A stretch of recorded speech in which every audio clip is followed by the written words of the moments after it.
आगामी स्थानिक स्वराज्य संस्थांच्या निवडणुकांच्या पार्श्वभूमीवरती रायगडमध्ये युतीच्या एका नव्या पॅटर्नची सध्या जोरदार चर्चा होतीये।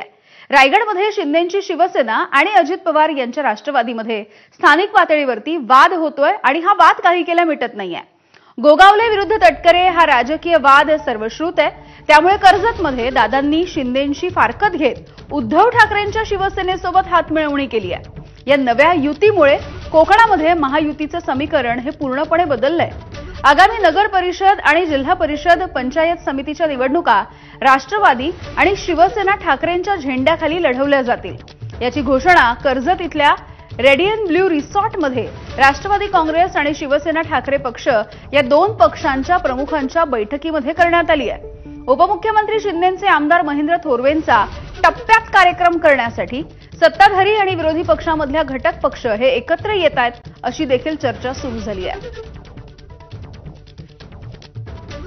महायुतीमध्ये असताना शिंदे शिवसेनेचे जे आमचे कर्जत तालुक्याचे आमदार आहेत ते वारंवार वक्तव्य करत असतात की आम्हाला राष्ट्रवादीबरोबर युती करायची नाही, आम्हाला राष्ट्रवादीला सोडून निवडणूक लढवायची। म्हणूनच आम्ही सुद्धा बाकी सर्व पक्षांना सोबत घेऊन आम्हाला निवडणुकीची खऱ्या अर्थाने आम्ही तयारी करतोय आणि या निवडणुकीला आम्हाला खऱ्या अर्थाने सामोरे जायचंय।